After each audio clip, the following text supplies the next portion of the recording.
آپ نے اپنے اس کام پر غور کیا جو آپ نے؟ اسود بن عامر نے کہا ہمیں شعبہ بن حجاج نے قتادہ سے حدیث بیان کی، انہوں نے ابو نضرہ سے اور انہوں نے قیس بن عباس سے روایت کی، انہوں نے کہا میں نے حضرت عمار رضی اللہ تعالیٰ عنہ سے کہا آپ نے اپنے اس کام پر غور کیا جو آپ نے حضرت علی رضی اللہ تعالیٰ عنہ کے معاملے میں کیا ہے، یعنی ان کا بھرپور ساتھ دیا ہے اور ان کے مخالفین سے جنگ تک کی ہے، یا آپ کے اپنے غور و فکر سے اختیار کی ہوئی آپ کی رائے تھی، یا ایسی چیز تھی جس کی ذمہ داری رسول اللہ صلی اللہ علیہ وسلم نے آپ لوگوں کی سپرد کی تھی؟ انہوں نے کہا رسول اللہ صلی اللہ علیہ وسلم نے ایسی کوئی ذمہ داری ہمارے سپرد نہیں کی جو انہوں نے تمام لوگوں کی سپرد نہ کی ہو، لیکن حضرت حذیفہ رضی اللہ تعالیٰ عنہ نے مجھے نبی صلی اللہ علیہ وسلم سے خبر دی، کہا نبی صلی اللہ علیہ وسلم نے فرمایا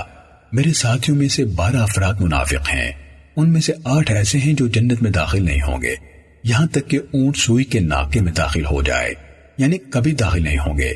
ان میں 8 ایسے ہیں کہ ان کے شر سے نجات کے لیے ان کے کندھوں کے درمیان ظاہر ہونے والا سرخ پھوڑا تمہاری نجات کے لیے تمہاری کفایت کرے گا، اور 4